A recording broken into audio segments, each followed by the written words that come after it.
अब नाजरीन, आप देख रहे हैं गुलिस्तान न्यूज। अभी तक का उर्दू खबरनामा लेकर मैं आपका मेजबान गौहर कुछ आपकी खिदमत में हाजिर। तफसीलात से पहले सुर्खियों पर एक नजर।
और अब पेश है खबरों की तफसील। सबसे पहले बात करेंगे जम्मू कश्मीर के अंदर एसआई की कार्रवाई लगातार जारी है। एसआई की कार्रवाई आज सुबह ही शुरू हुई है और ताज़ा कार्रवाई के दौरान शुमाली कश्मीर से लेकर वस्ती कश्मीर और वस्ती कश्मीर से लेकर जनूबी कश्मीर में भी छापामारी की गई है, जिस दौरान तलाशी के साथ साथ अफराद खाना से पूछताछ की गई है। बारामूला के पट्टन इलाके में छापामारी हुई है, जिस दौरान सुल्तानपुरा इलाके में मोहम्मद अल्ताफ पुजू के घर पर छापामारी हुई है।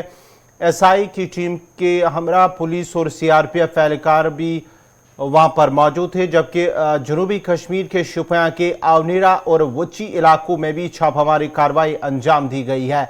जिला गांधरबल के सफापुरा इलाके में भी छापामार कार्रवाई अंजाम दी गई है, जबकि श्रीनगर के पालपुरा, परिमपुरा, नूरबाग और रेजिडेंसी रोड में भी एसआई ने छापामारी कार्रवाई अंजाम दी है। आज सुबह ही एसआई की जानिब से कार्रवाई की गई है मुख्तलिफ मकामात पर, मुख्तलिफ अजला के अंदर, जहां शुमाली कश्मीर के पट्टन इलाके, उसके साथ साथ ही रफियाबाद से भी खबर आ रही कि रफियाबाद, बारामूला में भी एसआई की जानिब से छापामार कार्रवाई अंजाम दी गई है। उसके बाद ही शुमाली कश्मीर के बाद वस्ती जिला गांधरबल के सफापुरा इलाके में भी एसआई की जानिब से आज सुबह ही छापामार कार्रवाई अंजाम दी गई है, जहां पर तलाशी के साथ साथ अफराद खाना जिन घरों पर छापामार कार्रवाई अंजाम दी गई है, वहां पर उनके अफराद खाना से पूछताछ की गई है और आखिरी इतलात मिलने तक जो है छापामार कार्रवाई वो अभी भी जारी है। जनूबी कश्मीर के शोपियां इलाके में भी, शोपियां जिला के वची और आवनीरा इलाकों में भी एसआई की जानिब से छापामार कार्रवाई अंजाम दी गई है, जो कि आखिरी इतलात मिलने तक अभी भी एसआई की कार्रवाई लगातार वादी कश्मीर के मुख्तलिफ अजला के अंदर जारी है। शुमाली कश्मीर के पट्टन में क्या कुछ मजीद है, तफसीलात फराहम कर रहे हैं पट्टन से राही निसार। आज सुबह सवेरे यहाँ पे पट्टन नॉर्थ कश्मीर के सुल्तानपुरा गांव में स्पेशल इन्वेस्टिगेशन एजेंसी ने यहाँ पे छापा मारा और छापा यहाँ पे अल्ताफ अहमद पुजू के घर पे मारा गया। और अल्ताफ अहमद के बारे में बताया जाता है कि वो सोने के कारोबार से बहुत टाइम से मुंसलिक है। और सुबह सवेरे यहाँ पे स्पेशल इन्वेस्टिगेशन एजेंसी यानी कि एसआई और उनके हमरा यहाँ पे जेके पुलिस और सीआरपीएफ जिन्होंने सुबह सवेरे उसके घर पे छापा मारा और छापे के दौरान कुछ डॉक्यूमेंट्स वहाँ पे जब्त किए गए। और बताया जाता है कि तकरीबन 2 घंटे यहां पे सर्च ऑपरेशन जारी रहा। उसके बाद स्पेशल इन्वेस्टिगेशन एजेंसी ने कुछ डॉक्यूमेंट साथ लिए हैं, अलबत्ता यहां पे किसी की गिरफ्तारी अमल में नहीं लाई गई। राही निसार, गुलिस्तान न्यूज, पटन। मध्य प्रदेश में रीवा के नजदीक कौमी शाहरा 30 पर पेश आने वाले दिलदोज सड़क हादसे में 15 अफराद हलाक जबकि 40 मुसाफिर जख्मी हुए हैं। हादसा मध्य प्रदेश और उत्तर प्रदेश की सरहद से मुल्का सोहागी पहाड़ के नजदीक शाहरा पर पेश आया है। बस जबलपुर के रास्ते रीवा से होकर इलाहाबाद जा रही थी और कटनी से काफी लोग इस बस में सवार हुए थे। तमाम लोग उत्तर प्रदेश में अपने आबाई मकाम पर दिवाली का त्यौहार मनाने के लिए जा रहे थे। हादसा देर रात उस वक्त पेश आया जब तेज रफ्तार बस एक खड़े हुए ट्रॉलर से टकरा गई। दरअसल कुछ देर पहले वो ट्रॉलर किसी गाड़ी से टकरा गया था और सड़क पर खड़ा हुआ था। तभी पीछे से आ रही है तेज रफ्तार बस हादसा ज़दा ट्रॉलर से टकरा गई। बस में जितने लोग भी आगे बैठे हुए थे उन सब की मौत वाक़या हो गई है। तमाम बताया यह भी जा रहा है कि बस में तकरीबन 100 अफराद सवार थे। वाक़े की इतलात मिलते ही एसपी कलेक्टर समेत कई थानों की पुलिस मौके पर पहुंच गई और राहत और बचाव का काम शुरू कर दिया। पहले जख्मियों को सुहागी कम्युनिटी हेल्थ सेंटर ले जाया गया, ताहम बाद में उन्हें शदीद जख्मियों को रेवा के संजय गांधी अस्पताल लाया गया, जहां कई जख्मियों की हालत नाजुक बताई जाती है और माना जाता है कि 40 से ज्यादा अफराद इस हादसे में जख्मी हो गए हैं। उसके बाद ही जब यह हादसा पेश आया तो उत्तर प्रदेश के वज़ीर आला योगी आदित्यनाथ के साथ साथ दीगर सियासी जमातों के रहनुमाओं ने इस हादसे पर दुख और अफसोस का इजहार करते हुए जो हादसे में जान बाक हुए उनके अफराद खाना से, उनके लवाकीन से ताज़ियत का भी इजहार किया है।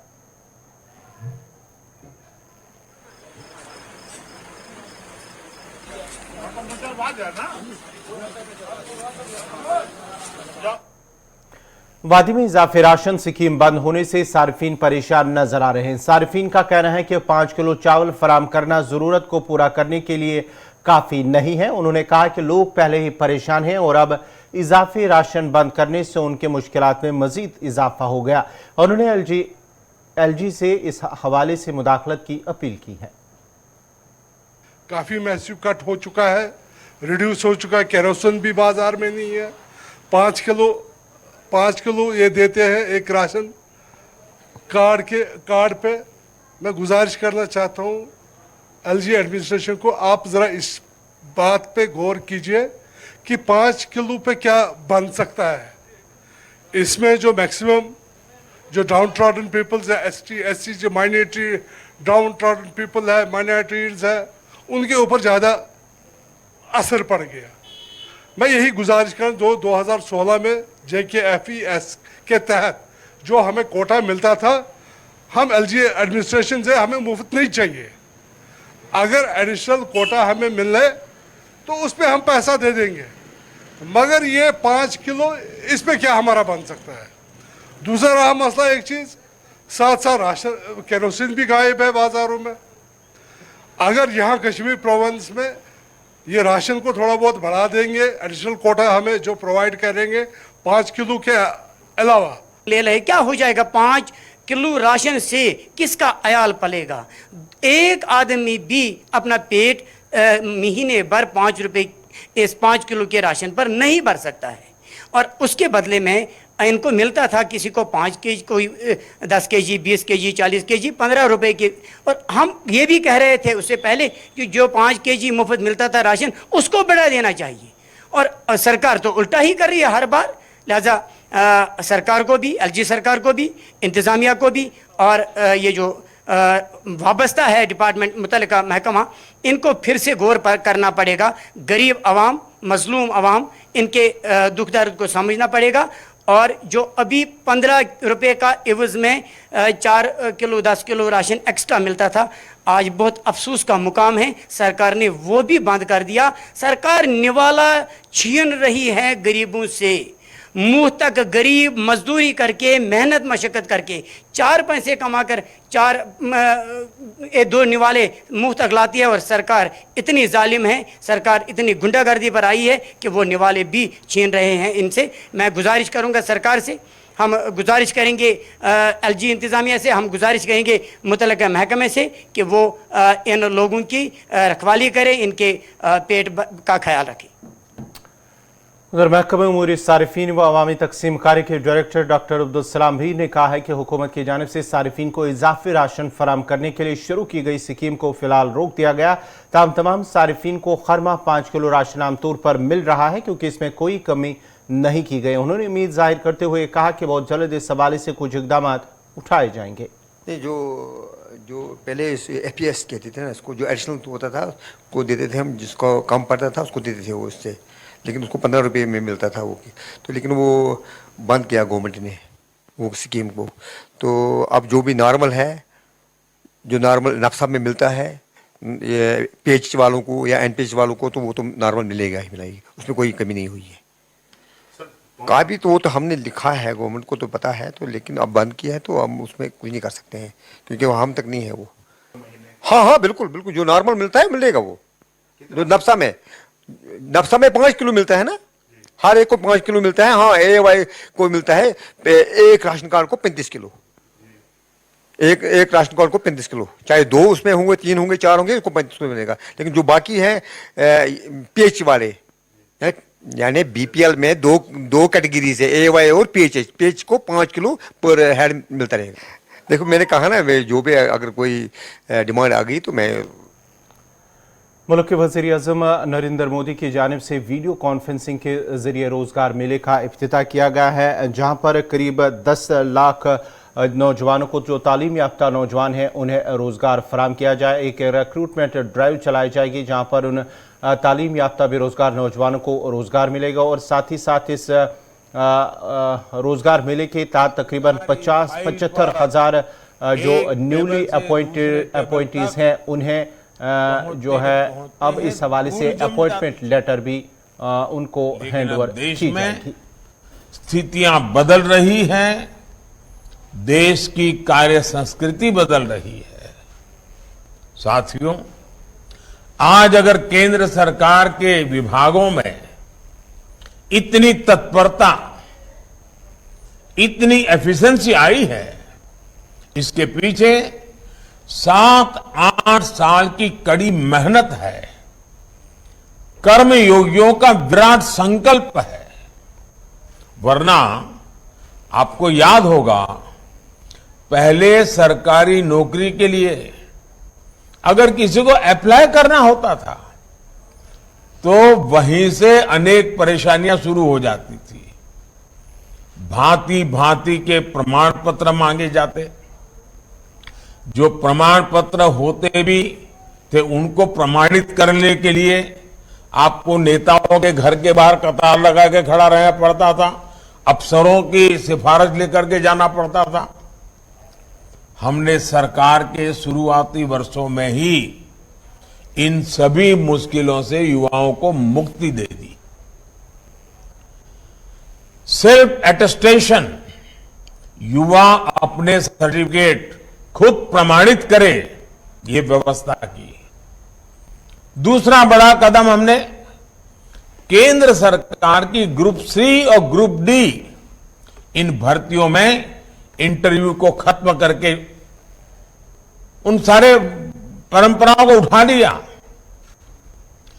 इंटरव्यू की प्रक्रिया को समाप्त करने से भी लाखों नौजवानों को बहुत फायदा हुआ है।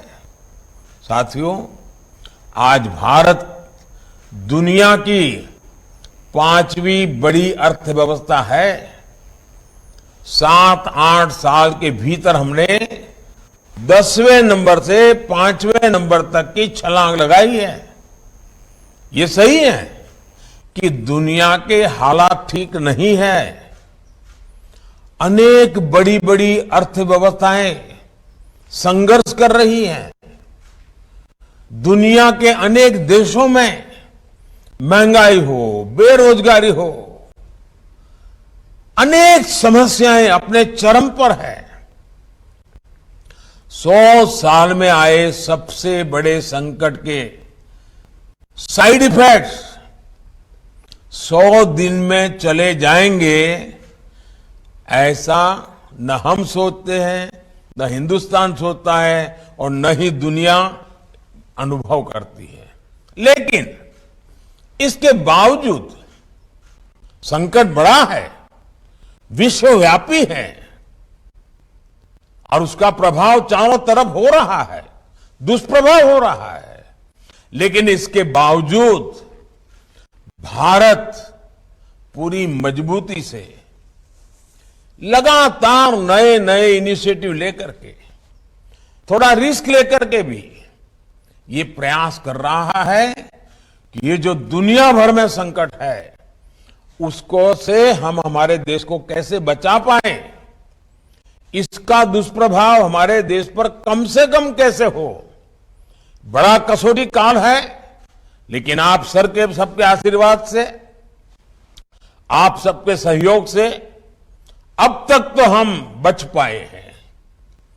ये इसलिए संभव हो पा रहा है क्योंकि बीते 8 वर्षों में हमने देश की अर्थव्यवस्था की उन कमियों को दूर किया है जो रुकावटें पैदा करती थी।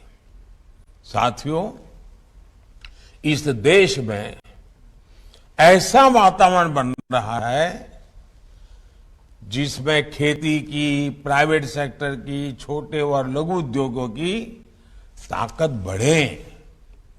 ये देश में रोजगार देने वाले सबसे बड़े सेक्टर है। आज हमारा सबसे अधिक बल युवाओं के कौशल के विकास पर है, स्किल डेवलपमेंट पर है। प्रधानमंत्री कौशल विकास योजना के तहत देश के उद्योगों की जरूरतों के हिसाब से युवाओं को ट्रेनिंग देने का एक बहुत बड़ा अभियान चल रहा है। इसके तहत अभी तक 1.25 करोड़ से अधिक युवाओं को स्किल इंडिया अभियान की मदद से ट्रेन किया जा चुका है। इसके लिए देश भर में कौशल विकास केंद्र खोले गए हैं। इन 8 वर्षों में केंद्र सरकार द्वारा उच्च शिक्षा के सैकड़ों नए संस्थान भी बनाए गए हैं। हमने युवाओं के लिए स्पेस सेक्टर खोला है, ड्रोन पॉलिसी को आसान बनाया है ताकि युवाओं के लिए देश भर में ज्यादा से ज्यादा अवसर बढ़े। साथियों, देश में बड़ी संख्या में रोजगार और स्वरोजगार के निर्माण में सबसे बड़ी रुकावट बैंकिंग व्यवस्था तक बहुत सीमित लोगों की पहुंच भी थी। इस रुकावट को भी हमने दूर कर दिया है। मुद्रा योजना ने देश के गांवों और छोटे शहरों में उद्यमशीलता का विस्तार किया है। अभी तक इस योजना के तहत करीब करीब 20 लाख करोड़ रुपए के ऋण दिए जा चुके हैं। देश में स्वरोजगार से जुड़ा इतना बड़ा कार्यक्रम पहले कभी लागू नहीं किया गया। इसमें भी जितने साथियों को यह ऋण मिला है उसमें से 7.5 करोड़ से अधिक लोग ऐसे हैं जिन्होंने पहली बार अपना कोई कारोबार शुरू किया है, अपना कोई बिजनेस शुरू किया है। और इसमें भी सबसे बड़ी बात, मुद्रा योजना का लाभ पाने वालों में लगभग 70% लाभार्थी हमारी बेटियां हैं, माताएं बहनें हैं। इसके अलावा एक और आंकड़ा बड़ा महत्वपूर्ण है। बीते वर्षों में सेल्फ हेल्प ग्रुप से 8 करोड़ महिलाएं जुड़ी हैं जिन्हें भारत सरकार आर्थिक मदद दे रही है। ये करोड़ों महिलाएं अब अपने बनाए उत्पाद देश भर में बिक्री कर रही है, अपनी आय बढ़ा रही हैं। अभी मैं बद्रीनाथ में कल पूछ रहा था, माता बहनें जो सेल्फ हेल्प ग्रुप मुझे मिली, उन्होंने कहा इस बार जो बद्रीनाथ यात्रा पे लोग आए थे, हमारा 2.5 लाख रुपया हमारा एक एक ग्रुप की कमाई हुई है। साथियों, गांव में बड़ी संख्या में रोजगार निर्माण का एक और उदाहरण हमारा खादी और ग्रामोद्योग भी है। देश के पहली बार खादी और ग्रामोद्योग 1 लाख करोड़ रुपए से अधिक का हो चुका है। इन वर्षों में खादी और ग्रामोद्योग में 1 करोड़ से अधिक रोजगार बने हैं। इसमें भी बड़ी संख्या में हमारी बहनों की हिस्सेदारी है। साथियों, स्टार्टअप इंडिया अभियान ने तो देश के युवाओं के सामर्थ्य को पूरी दुनिया में स्थापित कर दिया है। 2014 तक जहां देश में कुछ 100 स्टार्टअप थे, आज ये संख्या 80,000 से अधिक हो चुकी है। हजारों करोड़ रुपए की अनेक कंपनियां इस दौरान हमारे युवा स्थापित साथियों ने तैयार कर ली हैं। आज देश के इन हजारों स्टार्टअप्स में लाखों युवा काम कर रहे हैं। देश के एमएसएमईज में, छोटे उद्योगों में भी आज करोड़ों लोग काम कर रहे हैं, जिसमें बड़ी संख्या में साथी बीते वर्षों में जुड़े हैं। कोरोना के संकट के दौरान केंद्र सरकार ने एमएसएमईज के लिए जो 3 लाख करोड़ रुपए से ज्यादा की मदद की, उससे करीब 1.5 करोड़ रोजगार जिस पर संकट आया हुआ था वो बच गए। भारत सरकार मनरेगा के भी माध्यम से देश भर में 7 करोड़ लोगों को रोजगार दे रही है और अब उसमें हम एसेट निर्माण, एसेट क्रिएशन पर बल दे रहे हैं। डिजिटल इंडिया अभियान ने भी पूरे देश में लाखों डिजिटल एंटरप्रेन्योर का निर्माण किया है। देश में 5 लाख से अधिक कॉमन सर्विस सेंटर में ही लाखों युवाओं को रोजगार मिला है। 5G के विस्तार से डिजिटल सेक्टर में रोजगार के अवसर और बढ़ने वाले हैं। साथियों, 21वीं सदी में देश का सबसे महत्वाकांक्षी मिशन है मेक इन इंडिया, आत्मनिर्भर भारत। आज देश कई मामलों में एक बड़े आयातक इंपोर्टर से एक बहुत बड़े निर्यातक एक्सपोर्टर की भूमिका में आ रहा है। अनेक ऐसे सेक्टर हैं जिसमें भारत आज ग्लोबल हब बनने की तरफ तेजी से आगे बढ़ रहा है। जब खबर आती है कि भारत से हर महीने 1 अरब मोबाइल फोन पूरी दुनिया के लिए एक्सपोर्ट हो रहे हैं, तो ये हमारे नए सामर्थ्य को ही दिखाता है। जब भारत एक्सपोर्ट के अपने पुराने सारे रिकॉर्ड तोड़ देता है, तो वे इस बात का सबूत होता है कि ग्राउंड लेवल पर रोजगार के नए अवसर भी बन रहे हैं। आज गाड़ियों से लेकर मेट्रो कोच, ट्रेन के डिब्बे और डिफेंस के साजो सामान तक अनेक सेक्टर में निर्यात तेजी से बढ़ रहा है। ये तभी हो पा रहा है क्योंकि भारत में फैक्ट्रियां बढ़ रही है। फैक्ट्रियां बढ़ रही है तो उसमें काम करने वालों की संख्या बढ़ रही है।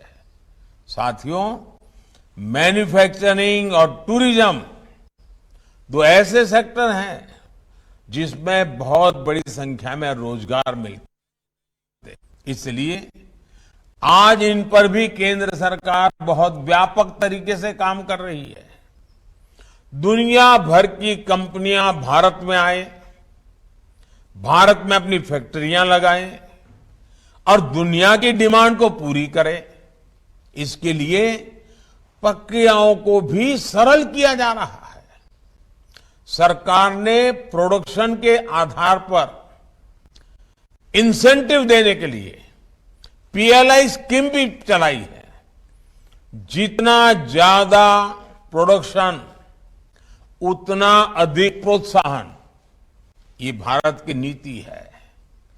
इसके बेहतर परिणाम आज अनेक सेक्टर्स में दिखने शुरू भी हो चुके हैं। बीते वर्षों में ईपीएफओ का जो डेटा आता रहा है, वो भी बताता है कि रोजगार को लेकर के सरकार की नीतियों से कितना लाभ हुआ है। 2 दिन पहले आए डेटा के मुताबिक इस साल अगस्त के महीने में करीब 17 लाख लोग ईपीएफओ से जुड़े हैं। मैं अगस्त महीने की बात कर रहा हूं। ये थे वज़ीर आज़म नरेंद्र मोदी, जहां उन्होंने रोजगार मेले का आज वीडियो कॉन्फ्रेंसिंग के जरिए इफ्तिताह किया। इसके साथ साथ ही उन्होंने कहा कि जो इस तरह से मुल्क में के अंदर सरमायाकारी और साथ ही साथ फैक्ट्री और कंपनियों की तादाद बढ़ रही है, उसके साथ साथ ही वहां पर काम करने लोगों की तादाद भी बढ़ रही है और लोगों की तादाद जब बढ़ेगी तो ऑटोमेटिकली जो तालीम याफ्ता नौजवान हैं उन्हें रोजगार मिलेगा। तो नाज़रीन, इसी के साथ ही उर्दू खबरनामा इख्तिताम पज़ीर हुआ चाहता है। अपने मेज़बान गौहर कुछी को इजाज़त दीजिए। अल्लाह हाफ़िज़।